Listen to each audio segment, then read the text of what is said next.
কাল ছিল পয়লা বৈশাখ। বড়দের জানাই প্রণাম আর ছোটদের জানাই প্রীতি ও শুভেচ্ছা। নববর্ষ উপলক্ষে কাল চলে গেছিলাম রাজকুটির রাজবাড়িতে।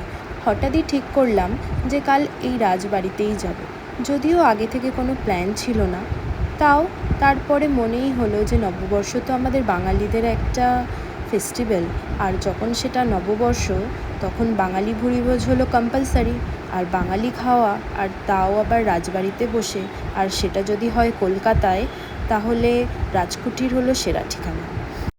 রাজকুটিরে ঢুকে পুরো বাঙালিয়ানা মনে হলো, কারণ যখনই আমরা মেইন গেট দিয়ে ঢুকেছি তখনই আমাদের একটা করে ফুলের মালা আর প্রদীপ দিয়ে আমাদের স্বাগত করা হলো। পুরোটাই আমাদের বাঙালি কালচারের মতো। আর ভেতরে ঢুকতেই এই বোর্ডটা দেখতে পেয়ে গেলাম, যেখানে এর ইতিহাসের ব্যাপারে লেখা ছিল। তারপরেই পুরো প্রপার্টিটা ঘুরে দেখছিলাম। প্রপার্টিটা দেখেই তোমরা বুঝতে পারছো যে কতটা সুন্দর আর কতটা বড়, আর ওনারা খুব ভালোভাবে মেনটেন করে রেখেছেন। যদিও এটা আমার দেখা প্রথম রাজবাড়ি, সব মিলিয়ে আমার এক্সপিরিয়েন্স ভীষণ ভালো। আর এখানেই আমি ঘুরতে ঘুরতে কিছু ছবি আর কিছু ভিডিও শট তুলে নিচ্ছিলাম।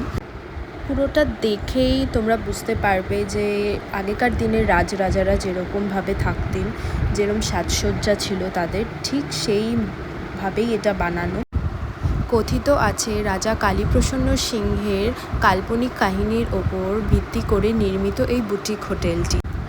এই বুটিক হোটেলটি 19 শতকের বাংলার জাঁকজমককে তুলে ধরেছে। এর নকশা এমন নিখুঁতভাবে তৈরি করা হয়েছে যা জমিদার ও বাংলার নবজাগরণের যুগকে স্মরণ করিয়ে দেয়। এরপর ঘুরতে ঘুরতে চলে গেছিলাম ডাইনিং এরিয়াতে, কিন্তু বড়ই ডিসঅ্যাপয়েন্ট হলাম, কারণ আমরা প্ল্যান করেছিলাম যে বাঙালি বুফে খাবো, কিন্তু ওনারা জানালেন বুফে সিস্টেম এখন বন্ধ আছে। তাই আর 7-5 না ভেবে চলে গেলাম ওদের ডাইনিং সেকশনে।